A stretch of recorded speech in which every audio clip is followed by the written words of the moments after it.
Good morning, YouTube. Hey, everyone out there in survival land. How you doing?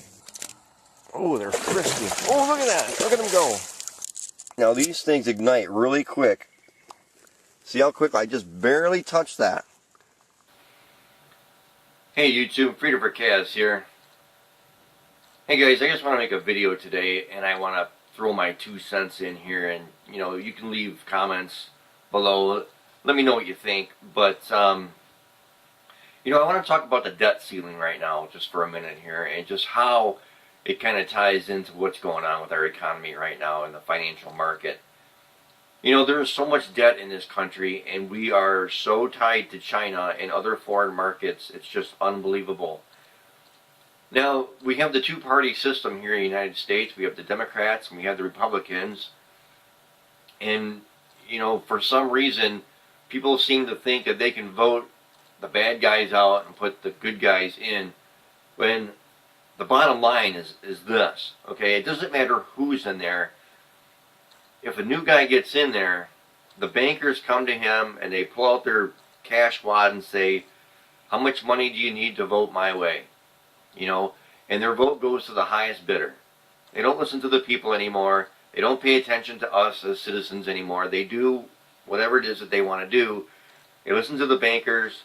They listen to the companies with the big money, and they don't do anything for the American people anymore. So let's talk about the debt ceiling here.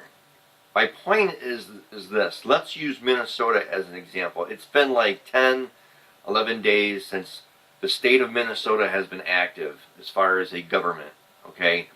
Things are starting to slow down in that state.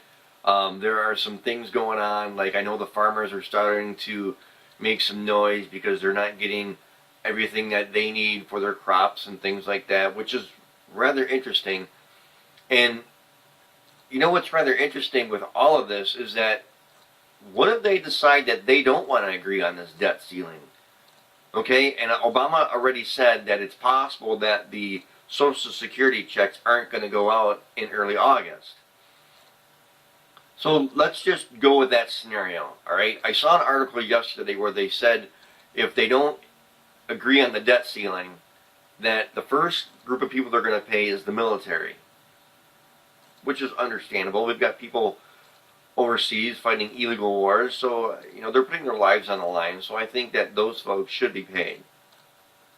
And then from then on there, it's just, they talk about Medicaid, Medicare, people who are disabled should be next in line to get paid, and so on and so forth. Okay? But here's my point. What if they don't pass the debt ceiling? What if they decide just not to pass it? And what if they don't agree on it for 2, 3, 4 months on down the road and it gets into winter? This is what I find interesting. And again, leave your comments underneath. Tell me if I'm off, or if I'm wrong, or if you agree, or if you're somewhere in the middle. Obama established the White House Rural Council, okay? And the Rural Council is set up by the Secretary of Agriculture. They are the chairperson of the group. Now, there are exactly 25 groups in this Rural Council, including the Department of Treasury, the Department of Defense, the Department of Justice, the Department of the Interior, the Department of Commerce, Department of Labor, Department of Health and Human Services, Department of Housing and Urban Development, Department of Transportation, Department of Energy, Department of Education, Department of Veteran Affairs, Department of Homeland Security, Department of Protection Agency, the FCC, even the Office of Science and Technology, and the Small Business Administration.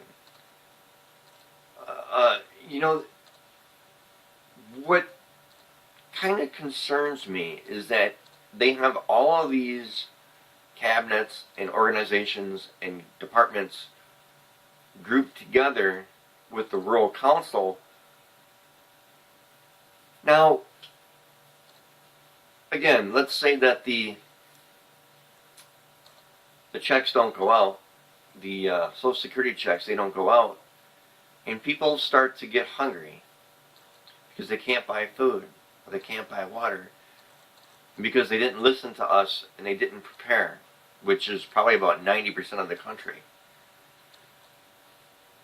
With this rural council controlling the food and possibly going in and controlling grocery stores and produce markets and things like that, they're able to control the food. They're able to control the process of how the food gets distributed. Do you think it would ever reach a point to where they would say, if you give us your arms, we'll give you food and water? Did you ever think about that? I mean, some people think that they're going to knock on your door and go door to door to door and just forcibly take your guns. But have you ever thought about this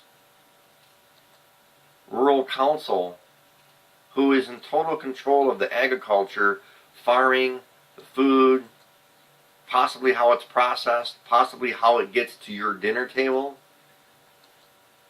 Do you ever think about that they could go in there and say, look, we can't pass the debt ceiling and the financial markets have crashed, this country has crashed.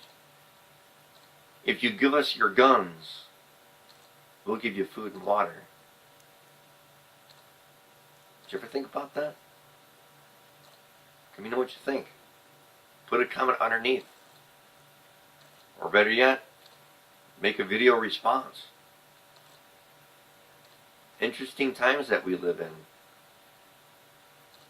I think it's a great question.